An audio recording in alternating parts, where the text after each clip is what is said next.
Hello guys, তোমরা আগের video দেখতেই পেলে যে আমার মা এসেছিলো আমাকে নিয়ে যাওয়ার জন্য। অনেকদিন ধরে মাকে বলছিলাম যে বাড়ি যাব, 2-3 ঘন্টা থেকে এসে পড়বো।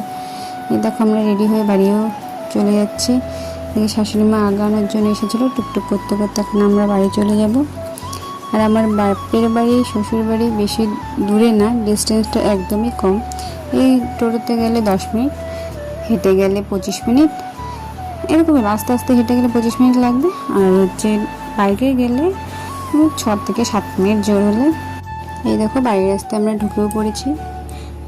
তারপরে জামা কাপড় ছেড়ে বাড়িতে আর ফ্রিজ খুলে জল খেতে যাব, দেখলাম কতগুলো দুধ আছে। পরে মাকে বললাম, মা আজকে প্রথমবার মিষ্টি বানিয়ে ট্রাই করে দেখি।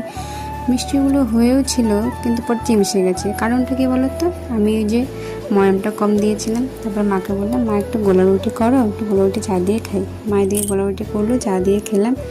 তারপরে আসার সময় একটু ঠাম্মার ওখানে গিয়েছিলাম। ঠাম্মা আমার ছেলেটাকে দেখতে চেয়েছিল অনেকদিন ধরে। ঠাম্মার সাথে দেখা করে পরে আমরা বাড়ি এসে পড়েছি।